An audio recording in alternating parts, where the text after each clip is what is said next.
단기 선교 혹시 다녀오신 적 있으세요? 네. 성경학교도 하고. 축구하고 씻다. 아이들이 정말 껌딱지처럼 이만큼 결국 해외여행 아닌가요? 국내에도 어려운 아이들이 있는 밥 먹고 숙소 쓰고 비행기 값 하는 걸로 선교사님들께 오히려 득이 되기보다 정체성이 희미해진 어떤 선교라는 이름이 붙여진 돈 좀 있다고 교회도 갚질 않아요. 선교사님들의 노후에 대한 고민도 참 많아요. 안녕하세요. 성도님들의 생활 속 신앙 고민을 나누는 고민이 수다 시간입니다. 오늘은 질문으로 문을 열어보도록 하겠습니다. 우리 고수님들 단기 선교 혹시 다녀오신 적 있으세요? 네. 오, 저기서 스물스물 손을 들어 깜짝 놀랐네요. 오 이렇게 드셨어요. 느린 화면으로 봐야 돼요.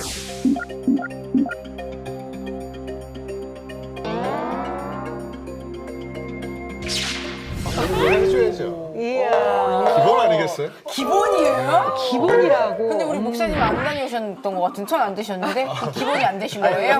우리랑 같은 레벨이.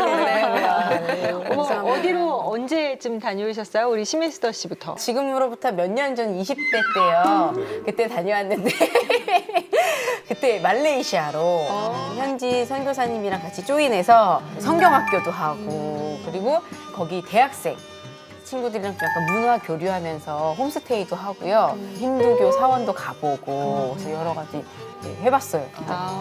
제가 또 좀 되죠. 목사님 저 어때요? 괜찮나요? 기분 나빠. 왜 기분 나쁘지? 기분 나쁘다.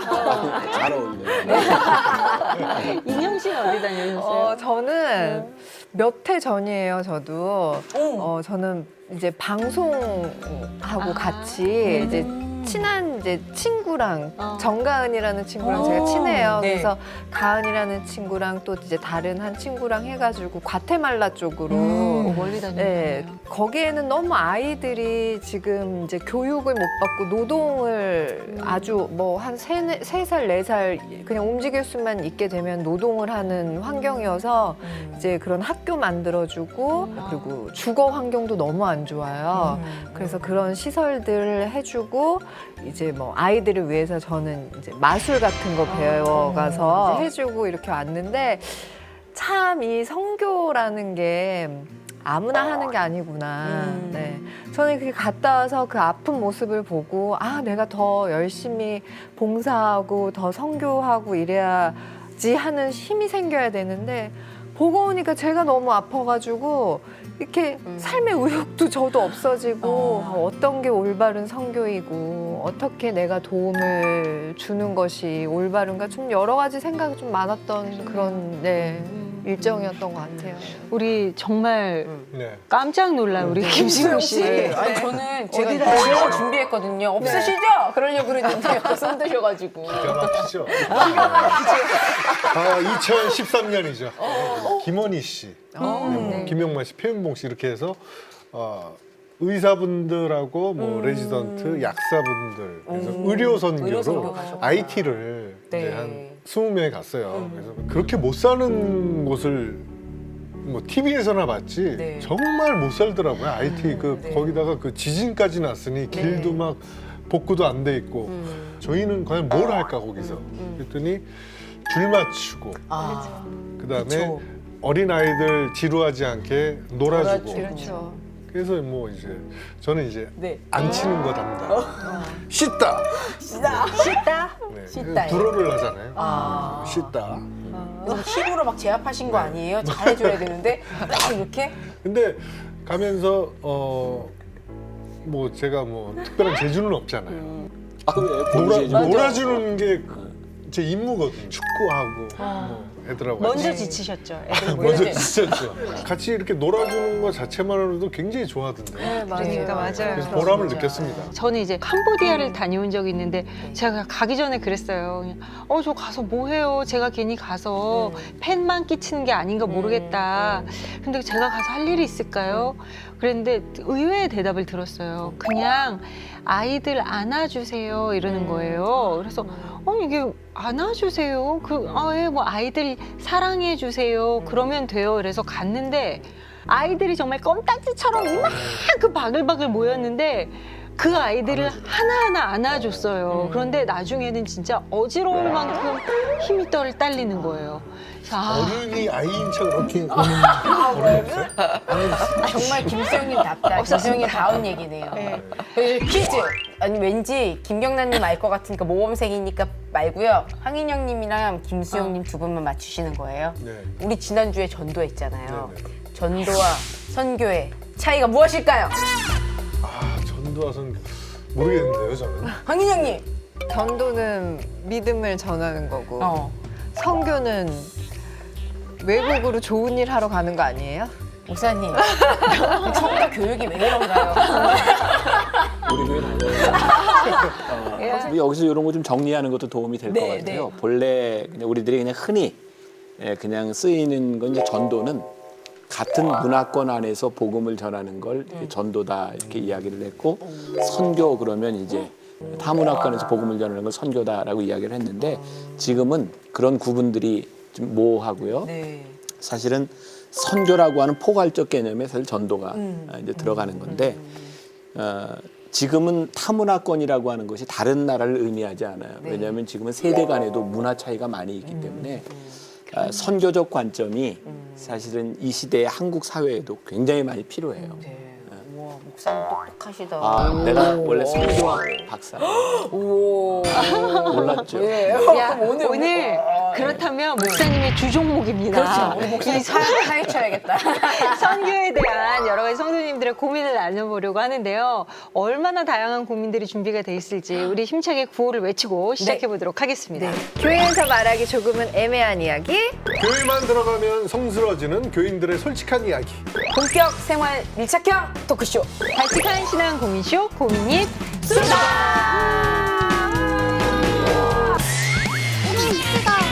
자, 선교에 대한 성도님들의 고민을 오늘 나누는 날인데요. 특히 요즘 교회에서 이 연례 행사로 단기 선교를 많이 가는 때이기도 하잖아요. 네. 또 선교사님들께 도움이 되고 또 선교의 비전을 심어주는 의미로 준비하는 단기 선교. 네.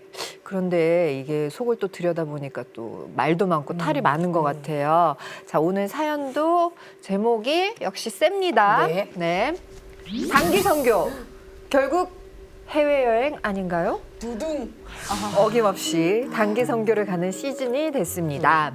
올해도 교회에서 후원하는 선교지로 단기팀이 파송됐는데 작년에 우리 교회에서 후원하는 선교사님의 사역지에 단기 선교를 다녀온 저는 솔직히 단기 선교에 대한 불편한 마음이 생겼습니다.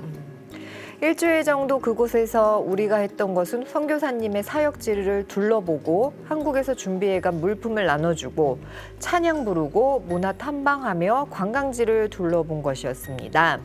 물론 순간순간 은혜와 감사, 감격이 있었습니다.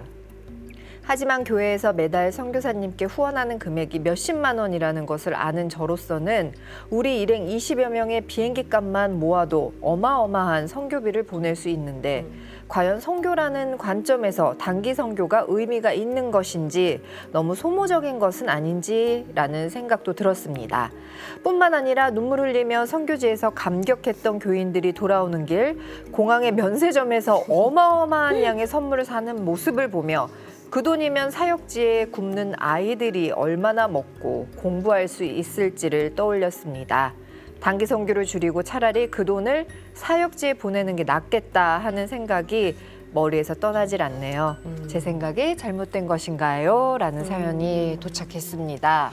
이해도 가네요 한편. 예, 이런 생각하는 이 게. 생각 사실 안 해보신 분 없을 것 같아요. 저도 이해도 고민이 참 많이 돼요. 진짜 이 비행기 값을 타고 내가 가서 과연 얼마나 많은 영향과 도움을 줄 수 있는지. 우리가 가서 뭐 밥 먹고 숙소 쓰고 비행기 값 하는 걸로 차라리 아이들에게 베푸는 게 더 낫지 않나.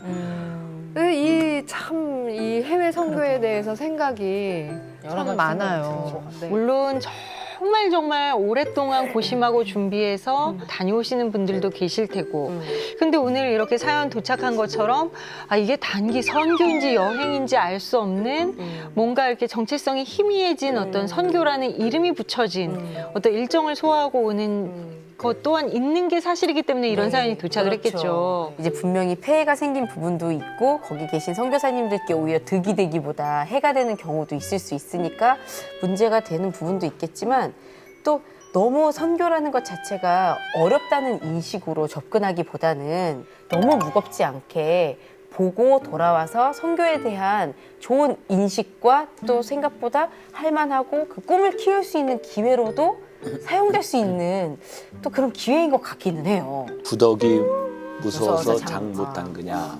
이제 모든 일에는 부정적인 그런 그 양과 음이 다 있잖아요. 이제 물론 이제 부작용에 대한 부분 때문에 이제 염려하는 것도 있는데 뭐 이렇게 좀 물어보고 싶어요.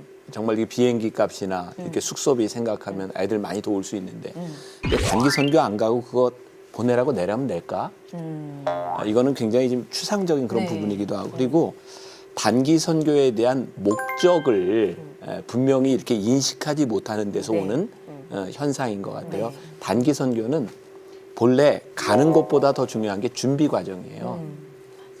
단기 선교를 준비하면서 선교에 대해서 배우고 문화에 대해서 배우고 그리고 거기 가서 경험을 통해서 이제 새로운 것들을 보는 게 목적이기 때문에 단기 선교에서 일어나는 일만을 본다 그러면 굉장히 낭비일 수 있어요. 그런데 이 과정을 통해서 선교를 준비하고 배우는 걸 생각하면 이거 굉장히 이 보람이 있는 일이고요. 나는 우리 교회에서 가능하면 젊은이들을 많이 내보낼 수 있도록 교회에서 많은 부분 또 후원도 해줘요. 조금이라도 젊었을 때 또 다른 세상을 보는 것은 그 아이들에게 굉장히 좋은 또 꿈과 비전을 가질 수 있는 일이라고 생각하고 세계를 바라볼 수 있는 눈을 가진다고 하는 면에서 보면 단기 선교는 부작용이 있음에도 불구하고 굉장히 많은 장점을 가지고 있어요. 그곳에서 받는 정말 하나님이 예배해 놓으신 예상치 못한 내가 정말 생각지도 못했던 아주 놀라운 은혜와 감격이 있더라고요. 하나의 나의 삶의 폭을 넓힐 수 있는 어떤 좋은 기회로 만들 수 있는 거 어떻게 보면 내 마음가짐의 문제인데 내가 준비가 덜 돼서 가면 사실 그만큼인 것 같고요. 말씀하신 대로 정말 내가 준비 과정을 통해서 내가 더 나의 신앙을 점검하고 이렇게 할 수 있는 기회로 삼고 한다면 저는 분명히 그곳에서 또 값지게 얻고 돌아올 수 있는 그 무엇이 있다고 생각하거든요. 맞아. 그리고 또 단기 선교를 갈 때 좀 환상을 가지고 가는 경우가 있는 것 같아요. 오히려 거창한 걸 기대하고 갔는데 막 선교사님들이 그냥 동네 아저씨처럼 그냥 맛있는 맛집도 찾아가시고 여가를 즐기시고 이런 모습에 되게 실망하고 오는 친구들이 있어요. 그분도 똑같은 사람이고 거기서 똑같이 밥 먹고 똑같이 생활하시는 속에서 사역을 같이 해가시는 것에 대한 좀 이해를 가지고 가는 필요가 있다는 생각이 좀 들더라고요. 사람들이 그 단기 선교 가서 제일 상처받고 들어오는 게 뭐냐면 특히 이제 필리핀이나 이렇게 이제 태국 이렇게 아시아권에 선교사님들 이제 굉장히 고생한다고 생각하고 이제 갔는데 가보면 기사도 있고 가정부도 있어요. 선교사님들. 그거 아주 굉장히 이제 충격을 받고 야 가서 고생하는 줄 알았더니 우리보다 낫다야. 뭐 선교비 뭐 끊어 뭐 이런 얘기하는데 사실은 이제 두 가지가 다 있어요. 하나는 우리가 이제 그건 인정해야 되는데 선교지에 가서 우리는 현지인들과 똑같이 살면서 선교하겠다. 그런 방향도 저는 굉장히 중요하고 또 하나는 선교지에 가서 이렇게 가정부를 쓰고 기사를 쓰는 게 단순히 그 누림의 차원도 있지만 사실 선교사가 가서 사람들의 먹거리를 삶을 해결해 주는 차원이기도 하고 그 사람들과 함께 살면서 전도하는 차원에 있기도 하고 그래서 양면을 좀 볼 필요가 있어요. 그리고 그 나라에서는 옛날에 우리나라에 선교사가 들어왔을 때 하인들도 있었어요. 근데 그게 사실은 복음화에 굉장히 중요한 기여를 했던 것도 사실이고 그래서 이런 양면성에 대해서 이렇게 부정적인 시각으로만 볼 게 아니라 아 이런 것도 있구나라고 보면 또 이제 다른 차원에서 볼 수도 있어요. 단기 선교. 목적과 개념도 조금 부실한 것 같고요. 또 어떻게 하다 보면 진짜 해외여행 사연처럼 되는 경우도 있고 또 교회마다 또 이 부르는 용어들이 다르더라고요. 맞아요. 뭐 비전 트립, 뭐 아웃리치, 뭐 이렇게 이름도 각각 이렇게 부르는데 저는 딱 단기 선교하면 그냥 해외에 그냥 봉사활동 한번 나갔다 오는 거 그냥 이렇게 사실은 개념화돼 있거든요. 이 단기 선교라는 용어가 맞는 건지 이게 명확하게 어떤 개념인지 좀 이런 것도 사실 다시 좀 정확하게 정리를 좀 받고 싶어요. 날카로우시죠. 일반적으로 이제 선교를 딱 둘로 나눌 때는 쇼텀 미션이 있고 장기 선교가 있어요. 네. 그러니까 대개 한 2, 3년 이상 이렇게 지나가면 이제 장기, 네. 때로는 이제 평생 선교하는 분도 있고 이제 그렇게 나눠지는데 우리가 지금 교회에서 사용하는 단기 선교가 뭉뚱그려서 이렇게 사용될 때가 있어요. 근데 단기 선교라고 하는 말은 세 가지의 내용을 포함해요. 하나는 여행이 있고 또 하나는 훈련이 있고 또 하나는 사역이 있어요. 그러니까 이제 단기 선교 여행 이렇게 얘기했을 때는 미션 트립 네. 혹은 비전 트립 이렇게 얘기를 해요. 말 그대로 가서 보는 거예요. 네. 그러니까 우리가 알지 못했던 것을 보고 가서 선교사님들의 하는 모습을 보면서 도전을 받고 들어오는 게 목적인 거죠. 그래서 이제 여기에는 훈련이 필요해요. 단기 선교 여행을 떠나면 굉장히 엄격했어요, 저는. 그래서 훈련 과정도 그랬고 딱 시작하는 날부터 중간에 돈을 쓰지 못하게 했어요. 이건 철저하게 선교를 위한 여행이기 때문에 돈을 쓰지 말라. 그리고 다 끝나고 마지막 돌아오는 딱 하루만 이게 기념품도 사고 할 수 있도록 열어주고 아주 철저하게 관리들을 했었어요. 20년 전만 해도 선교지에 가서 이 복음을 전하고 하는 것들이 굉장히 위험한 일들이 많았어요. 그때는 뭐 한류가 있었던 것도 아니고 그러니까 한국인들에 대한 리스펙트도 없었고 그래서 그런 과정들이 굉장히 중요했어요. 그래서 단기 선교라고 했을 때 먼저 선교 여행이라고 하는 측면에서 비전 트립, 미션 트립을 생각할 수 있고요. 이거는 뭐 짧게는 한 주간부터 뭐 길게는 몇 달도 가능하죠. 그러나 또 하나 훈련의 차원에서 단기 선교 훈련이 있어요. 네. 이건 말 그대로 단기 선교 그 다른 나라에 가서 훈련을 받는 거예요. 뭐 한 6개월, 1년, 2년 그 가운데서 언어 훈련도 받고 또 문화를 배우기도 하고 그러니까 선교에 나갔을 때는 배우지 않으면 선교가 안 돼요. 그래서 이제 단기 선교 훈련은 선교로 나아가는데 굉장히 중요한 전제가 되는 거죠. 또 하나는 이제 단기 선교 사역이 있어요. 이건 전적으로 비전이나 훈련을 통해서 가는 게 아니라 목적을 가지고 쇼텀으로 가서 사역을 하는 거예요. 예를 들면 우리 교회에 이제 청년들 중에 유치원을 하던 그 청년이 그 유치원 사역을 돕고 싶다. 그래서 1년을 가 있는 동안 이 친구는 가서 전적으로 유치원 사역만 돕고 와요. 그러니까 여행, 훈련, 사역 이 세 가지를 좀 이렇게 분류하면 좀 명확하게 다가올 수 있어요. 내가 생각해도 참 정리를 잘했죠. 이것도 참. 아유, 참, 그 말씀 왜 안 하시나 참 했어요. 오랜만에 또. 진짜. 단기 선교 여행에 네. 좀 많이 우리가 대부분 이렇게 맞춰져 있는 것 네. 같아요. 이렇게 네. 목사님의 구별을 이렇게 딱 네, 있잖아요. 하시는 걸 들어보니까. 근데 이제 이게 문제입니다.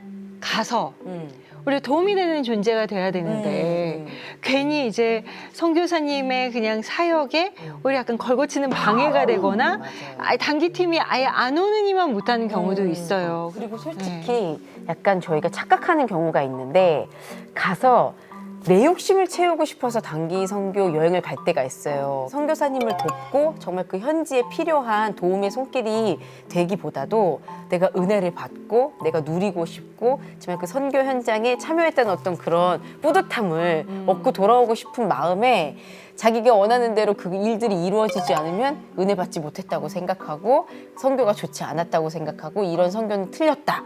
이렇게 이야기하는 친구들도 꽤 있더라고요. 내가 아무리 좋은 의도를 가지고 갔다고 해도 그것이 현지에 도움이 되지 않는다면 그리고 선교사님이 원하시는 방향과 방향이 맞지 않으면 그것이 과연 또 좋은 선교의 모습이 될 수 있는가 그런 고민이 있어야 될 것 같아요. 선교사님이 그동안 이렇게 일구신 어떤 그 지역이 또 이렇게 그 색깔이 있으실 거 아니에요. 그쵸. 예, 그리고 근데 이제 무엇이 좋으세요로 묻기 전에 우리는 이렇게 하려고요. 통보하듯. 네. 그리고 언제가 편하신지를 우리가 살피기 전에 저희 요때 가려고요. 네. 이래 버리면 맞아요. 이렇게 오는 게 또 감사하니까 선교사님은 예 하는데 그때부터 엄청 발등에 불 떨어지고 네. 특히 이제 그 대체적으로 다 몰리는 선교 네. 시즌 있잖아요. 네.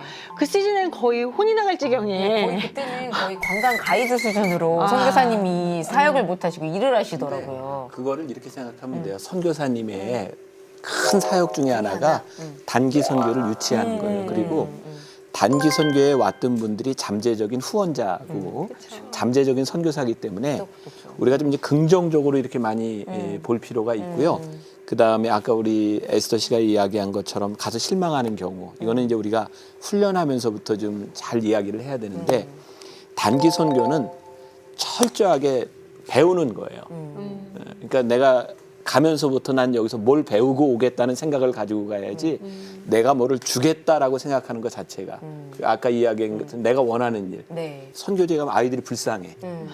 그러면 이제 막 주고 싶은 거야. 근데 아마 특히 아프리카 같은 경우에는 선교사님들이 그런 주의를 많이 줬어요. 절대 먹을 거 주지 마. 초콜릿 주지 마. 왜냐하면 압사당해서 죽을 수도 있어요. 아이들이 막 몰려오면. 네. 그래서 사실은 나누어 주고 싶은 마음이 굉장히 중요한데 모든 나눔은 그 지역을 담당하고 있는 선교사님을 통해서 해라. 맞아요. 그러니까 이제 몇 가지 원칙들만 지키면 네. 큰 문제들이 없는데 제일 문제는 내 열정, 내 긍휼 네. 그런 일들이 서로에게 이렇게 상처가 되는 거죠. 그래서 단기 선교가 잘 이루어지려면 교육이 굉장히 필요해요. 교육. 그리고 이제 선교를 하면 안 되는 그런 나라나 지역들이 있잖아요. 그래서 용어도 뭐 이제 하나님을 말할 수 없고 그런 기독교적 종교적 용어를 말할 수 없는데 부주의하게 실수하는 경우들.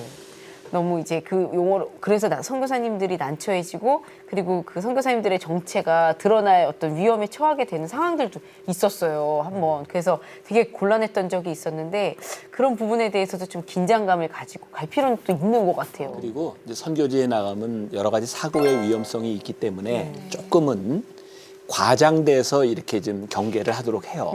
그렇지 않으면 좀 문제가 생기고 이것도 마찬가지인 것 같아요. 우리의 열정과 좀 지혜로움 사이에서 네. 우리가 늘 그 경계를 넘어가지 않도록 하는 것도 좀 중요하고 그러니까 너무나 다른 문화권 속에서 우리들이 무언가를 한다고 하는 네. 것은 굉장히 어려운 일이거든요. 그렇죠. 그래서 선교 얘기할 때는 무조건 배움, 겸손 맞아요. 이런 것들이 중요하고요. 저는 사실 이런 단기 선교에서 뭐 그 나라의 문화 유적 같은 거 보고 오는 것도 저는 좋은 거라고 생각하거든요. 네, 왜냐면은 정말 판이하게 다른 어떤 문화를 이해하는 데 되게 도움이 되는 거라고 생각을 하고 맞아요. 그래서 저도 캄보디아 갔을 때 그 앙코르와트를 한번 다녀오면 어떻겠어요라고 제안을 해주시더라고요. 근데 아 거기 좀 멀고 또 덥고 막 어쩌고 했는데 확실히 다녀오기 전과 후 이 캄보디아가 달리 보였고 네. 아 이 사람들은 또 이런 민족성을 또 갖고 있고 또 이런 역사적 아픔이 있구나. 네. 그리고 그 킬링필드라는 곳 그곳을 정말 너무나 그 비참했는데요. 그곳을 보면서 아 이들이 왜 이런 트라우마를 안고 살아가는 민족일 수밖에 없는지에 대해서도 이해를 하게 되고 그들을 바라보는 시각이 더 넓혀지더라고요. 맞아요. 그래서 저는 그것을 관광이라고 생각하기보다는 한 다른 문화를 가진 한 나라의 그들을 더 이해하고 네. 품는데 더 도움이 될 수 있는 시간이라고 생각을 하면서 네. 목사님 말씀대로 배워가는 시간이라고 생각하면 그 시간 되게 유익할 것 같아요. 기회가 된다면 조금이라도 여유가 된다면 단기 선교를 굉장히 추천을 해주고 싶어요. 네. 그러니까 이유가 뭐냐면 지금 우리 사회와 우리가 지금 신앙생활하고 있는 이 환경에서는 경험할 수 없는 정말 놀라운 일들이 일어나요. 맞아요. 왜냐하면 우리는 그 아스피린, 뭐 항생제 이런 거 너무 당연하게 생각하잖아요. 네. 근데 정말 선교지에 가면 비타민과 아스피린 하나가 기적을 일으켜요. 네. 맞아요. 그니까요. 항생제 하나. 그리고 우리가 지금 흔히 잘 보지 못하는 신유의 역사. 선교지에 가면 정말 많이 봐요. 왜냐하면 우리 시대의 신유의 역사가 이전에 참 많았잖아요. 네. 그만큼 그 믿음이라고 하는 것도 우리들에게 다시 생각하게 하고 난 지금도 중국을 수십 번 갔다 왔는데 아직 그 만리장성을 못 가봤어요. 그러니까 늘 갔다가 이렇게 갔다가 오고. 근데 만리장성으로 선교를 준비하셔야겠는데. 근데 내가 중국 가서도 나에게 도전이 됐던 게 뭐냐면 이게 이제 중국 한족들 또 이제 탈북자들 네, 이렇게 모아놓고 영성훈련을 끝나고 났는데 이제 예배를 드리는데 그때만 해도 이제 공개적으로 예배를 못 드릴 때 식당을 빌린 거예요. 근데 식당을 빌리는 시간이 제한돼 있으니까 큰 식당을 빌렸는데 나는 이제 주일날 예배를 드리면서 설교를 한 40분 이렇게 준비를 했어요. 왜냐하면 우리가 보통 예배 드릴 때 1시간 뭐 남짓하게 예배가 마치니까 40분 딱 끝나고 설교를 마치고 나는데 뭐 사람들이 막 이러면 어떡하냐고 설교를 어떻게 40분만 하냐고 2시간 해야지 막 이러는데 그때 그게 뭉클한 거야. 야, 우리들에게 이 갈급함이 왜 이렇게 사라져 버려서 주일이 되면 이 시간 이렇게 보는 게 되었을까. 그러니까 그런 신앙의 그런 열정과 이런 부분들을 선교지에서는 정말 많이 회복할 수 있어요. 그래서 저는 한번 신앙의 매너리즘에 빠져 있는 사람들에게 한번 단기 선교 한번 가보라 추천해주고 싶어요. 맞아요. 의사 선생님이나 아니면 뭐 미용 기술이나 뭔가 이렇게 있는 기술이 사람. 있는 분들은 참 선교를 가서 뭔가 이렇게 하고 올 수 있는 그런 게 있다. 나는 없는데 그런 좀 부러움이 있거든요. 황인영 씨는 뭐 연기니까. 연기. 네, 연기도 이렇게 지도하고 하던데요. 아 진짜 있어요. 네, 아, 연기지도. 가서 그 아이들에게 그 연기를 가르쳐 주잖아요. 그럼 아이들은 정말 내가 이런 것들을 경험해 본 적이 없기 때문에 꿈을 갖게 되거든요. 그렇죠. 그 꿈을 준다는 것이야말로 최고거든요.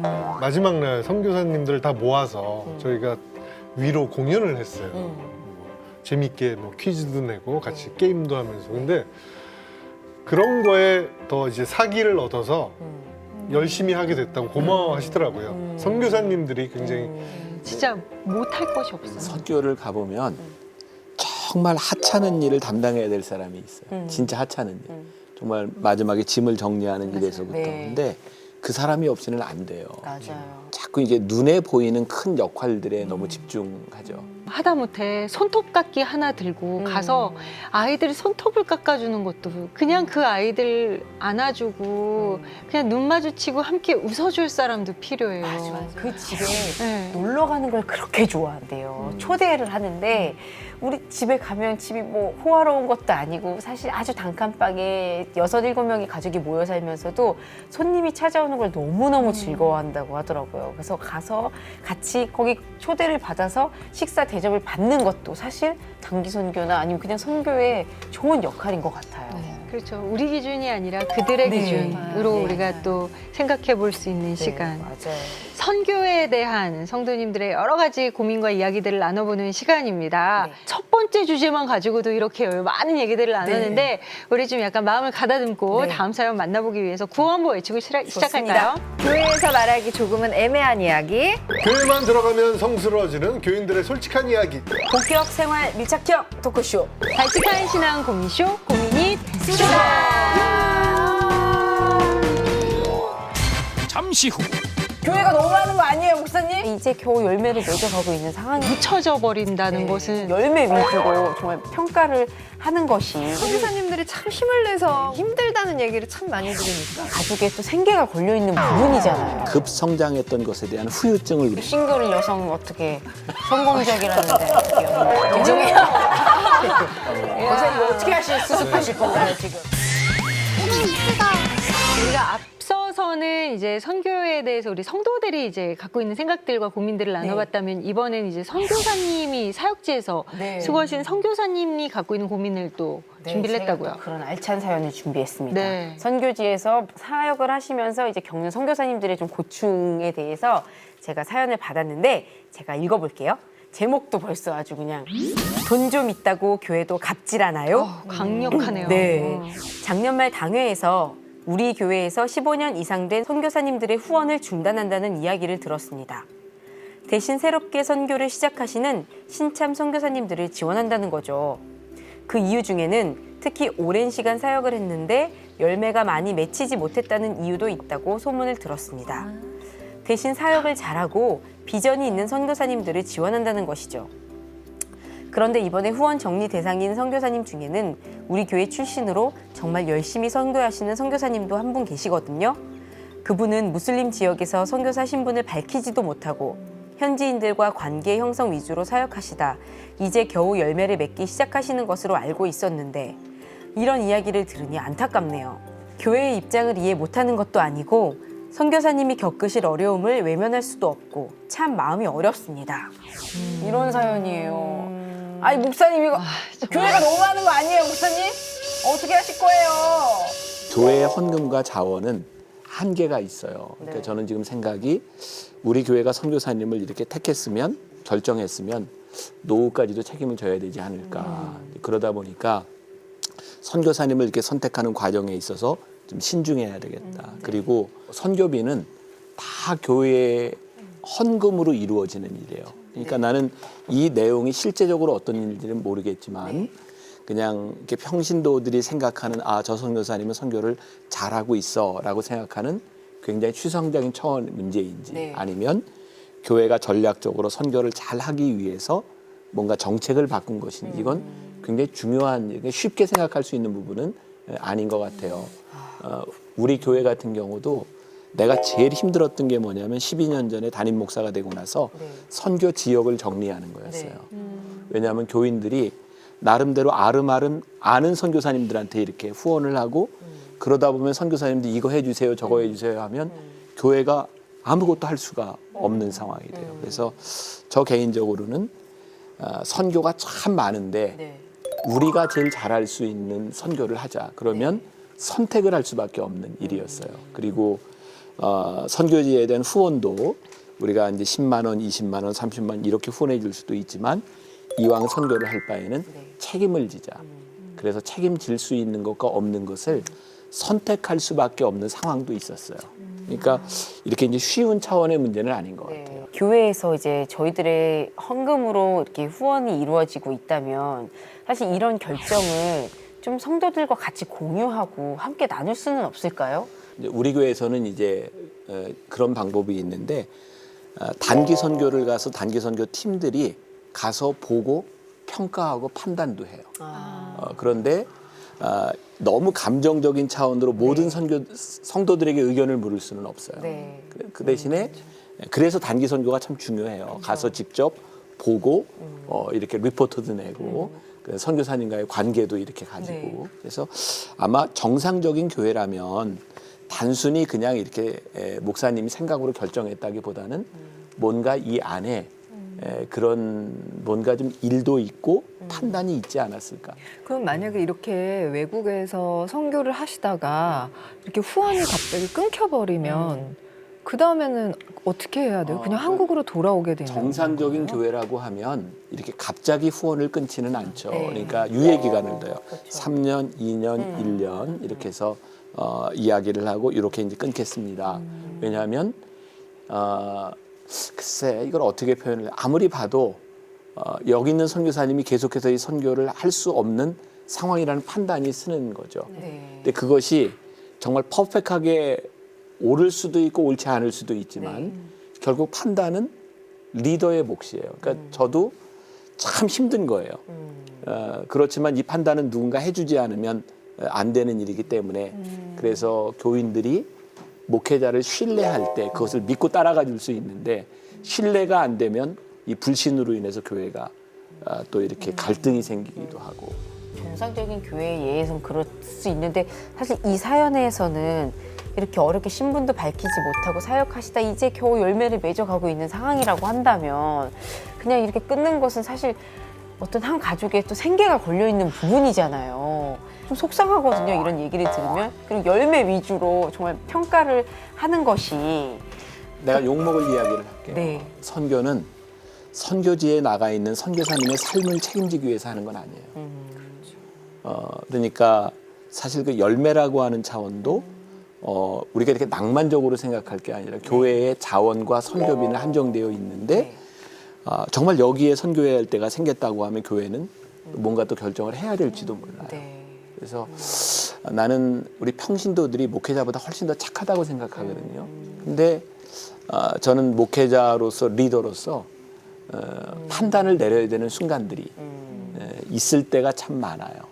그러니까는 단순히 그냥 도움을 주고 뭔가 이런 거보다는 목사님 입장에서는 헌금으로 이루어지는 거기 때문에 그런 어떤 이 결과들 회사에서 내리는 결과들처럼 그런 것들을 실적 같은? 그렇죠. 그런 거를 안 따질 수는 없는데 이제 보는 또 입장 저희 이제 신도들 입장에서는 그게 참 이게 어떻게 해야 될지. 네. 그리고 왜냐면 어쨌든 저희가 헌금을 해서 후원을 하지만 그것보다 그분들이 어쨌든 자기의 삶을 상당 부분 이제 저희 대신 가서 그 역할을 감당하시는 부분들도 있으시니까 같이 좀 공동체로 그 운명을 함께 가야 하는 그런 마음은 그래도 있어야 되는 게 아닌가. 또 교회가 그런 역할을 해주기를 좀 바라는 마음이 솔직히 있죠. 저희들은. 선교사님들을 제가 뭐 개인적으로 이렇게 잘 알고 뭐 가까운 분은 없지만 이렇게 얘기를 들으면 다들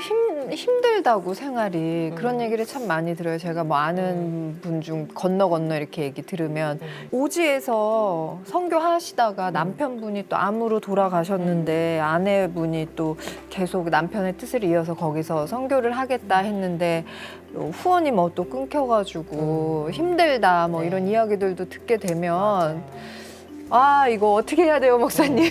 깜깜할 것 같아요. 마음은 정말 평안하고 그렇죠, 풍족하실 그렇죠. 수 있겠지만요. 현실적으로는 그런데 우리 김수용 씨도 IT 가서 이제 선교사분들 많이 뵀잖아요. 네네.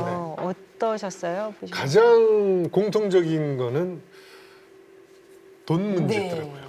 돈이 좀만 풍족하면 더 뭐 좀 모자라고 좀 이런 문제. 예, 그런 문제로 고민들 많이 하시더라고요. 그쵸. 예. 제가 이제 인연을 맺고 연락을 하는 선교사님은 오히려 이런 이야기를 하더라고요. 그냥 너무나 큰 돈을 받는 것은 항상 마음에 좀 이렇게 좀 걱정이 된다는 거예요. 아, 이 후원은 곧 끊어질 수도 있다라는 생각이 드는데 차라리 그냥 매월 뭐 5,000원, 10,000원, 20,000원씩 그냥 이렇게 계속 변함없이 개인적으로 이렇게 도와주는 그런 후원이 자기 너무너무 귀하고 감사하다는 거예요. 선교에 있어서 굉장히 중요한 부분 중에 하나가 후원자 모집이에요. 네. 그러니까 이제 선교를 나간다고 할 때는 내 비전 플러스 가족의 동의 네. 플러스 후원이 네, 돼야 돼요. 맞아요. 그래서 단기 선교 과정을 하면서도 훈련을 받는 게 뭐냐면 아는 분들을 통해서 내 사역에 대한 모금 훈련을 해요. 맞아요. 네. 근데 그동안 우리는 한국 교회가 이렇게 막 성장하던 때에 마음이 뜨거우면 그냥 다 보냈어요. 근데 이제 지금 한국 교회가 많이 어려워지기도 하고 네. 그러면서 후원을 할 수 없는 상황에 이제 처해진 거죠. 그러니까 지금 우리가 안고 있는 이 선교사님에 대한 문제들은 어떤 개인에 대한 문제라기보다는 한국 교회가 안고 있는 급성장했던 것에 대한 후유증을 우리들이 이렇게 가지고 있어요. 사실 이 후원이나 이런 것들이 준비가 안 되면 선교사 파송이 안 돼요. 근데 우리는 그냥 쉽게 했었어요. 근데 저는 아쉬운 것 중에 하나가 좀 다른 얘기지만 아까 살짝 아내 선교사님에 대한 얘기가 나왔잖아요. 근데 아직은 제가 느끼기에 우리 한국교회는 좀 남자 사역자 중심으로 움직이고 있기 때문에 남자 사역자분의 어떤 거취에 따라서 많이 그런 교회의 시선도 달라지는 것 같아요. 그러니까 여자분이 혼자서 사역하시는 부분에 대해서도 보다는 남자분의 사역을 훨씬 더 좀 집중적으로 후원하고 또 밀어주시는 경향이 있는 것 같고. 근데 실제 선교사님들 통계를 내보니까 여자 싱글인 선교사님이 소위 말해서 선교의 성공적인 케이스가 더 많아요. 60-70%. 네. 그래서 사실은 성공적으로. 싱글인 여자 선교사님이 선교를 제일 잘해요. 그리고 사실 선교지에서 가족이 참 중요하기는 한데 가족은 너무 큰 부담이기도 해요. 일단 이 선교사님이 직접 가게 되면 현실적인 문제가 아이들 교육에 대한 문제. 대부분 또 이렇게 이제 외국인 학교를 이렇게 보내야 되는 문제. 근데 나는 목사된 입장에서 우리 교회 목사님들 파송한 분 중에 나는 그 외국인 학교 가는 비용을 대줘요. 네. 간 것만 해도 대단한데 근데 어떻게 보면 그것도 누가 보기엔 또 특권일 수도 있는 것 같고 그러니까 이런 데서 오는 문제들이 참 많은 거예요. 네. 그러니까 이거는 쉽게 갑질이다 이야기하기도 어렵고 쉽게 선교사님이 정말 안타깝다라고 이야기하기도 참 어렵고 우리가 사실은 조금 진지하게 네. 지금 속을 좀 들여다봐야 되는 내용이 아닐까. 아, 이렇게 건강한 교회와 건강한 목사님이 잘 분별해서 그런 것들을 이렇게 좀 잘 이렇게 정리해 주시면은 정말 다행이고 감사한 일인데 아까 사실 에스더 씨 얘기한 것처럼 정말 그 열매가 되게 늦게 나타나고 정말 이게 오랜 기간이 걸리는 지역도 있을 거 아니에요. 네. 그렇죠. 분명히 그런 것도 있을 텐데 그냥 단순히 어떤 성과 위주의 이런 판단을 통해서 그것들이 이렇게 이렇게 묻혀져 버린다는 네. 것은 진짜 이게 그냥 만약에 그 내막을 아는 성도로서는 좀 안타까운 일인 거죠. 그러다 보니까 이런 사연도 도착한 것 같고. 근데 저는 그래요. 꼭 교회 차원에서도 있지만 하나님이 주시는 마음으로 정말 응원하고 기도하는 것도 또 만약에 그것들이 정말 하나님이 기뻐하시는 열매로 나타날 수 있는 가능성이 있다면 그 기도로 또 힘을 얻을 수 있는 것이고 이런 사연을 접할 때마다 느끼는 게 일단 한국교회가 건강해졌으면 좋겠다. 그 건강함 속에서 분별함을 찾아갔으면 좋겠다. 예, 이런 생각이 들고요. 목사님 그 끝으로 우리 한국교회가 이제 앞으로 이 선교사, 선교 사역 이런 부분에 대해서 어떤 마음으로 품고 어떻게 해야 하는 게 좋을지 좀 굉장히 해주세요. 중요한 이야기인데요. 저는 우리가 시대를 읽는 눈이 좀 필요하다고 생각해요. 그러니까 이 세상은 트렌드라는 게 있어요. 그러니까 영적인 흐름도 마찬가지예요. 저 개인적으로는 지금 이제 선교사를 파송하는 시대는 아니라고 봐요. 왜냐하면 선교사를 파송했을 때 문제가 있는 건 뭐냐면 단순히 금전적인 이런 문제가 아니라 이제는 타 문화권에 대한 어떤 뭐 소위 이야기하는 1세계, 선진국에 대한 동경 이런 것보다는 각 나라마다 민족주의가 굉장히 심해졌어요. 그래서 타 문화권에 있는 사람이 와서 선교를 하는 것이 그렇게 바람직하지 않아요. 그런데 지금 우리는 선교사를 보내지 않아도 이 땅 위에 들어와 있는 잠재적인 선교사들이 너무 많은 거예요. 이 사람들을 어답트해서 이 사람들을 가르쳐서 자기 나라로 돌아가게 하는 게 훨씬 더 효과적이에요. 그다음에 또 하나, 우리는 지금까지 선교사 하면은 이것도 좀 전문적인 얘기로 ordained, 이게 안수받은 사람을 생각을 했어요. 그런데 안수를 받는 순간 선교지에서 신분 보장이 안 돼요. 왜냐하면 종교적인 문제들 때문에 선교사라고 하는 이름으로 들어오면 추방을 당하거나 금지되는 사례들이 많아요. 그래서 요즘 많이 나오는 게 전문인 선교라는 거예요. 비즈니스 에지 미션, BAM 뭐 이런 얘기가 나오죠. 그리고 또 하나의 장점이 뭐냐면 우리나라에서 비즈니스 미션으로 나가는 분들 중에 은퇴한 분들이 있잖아요.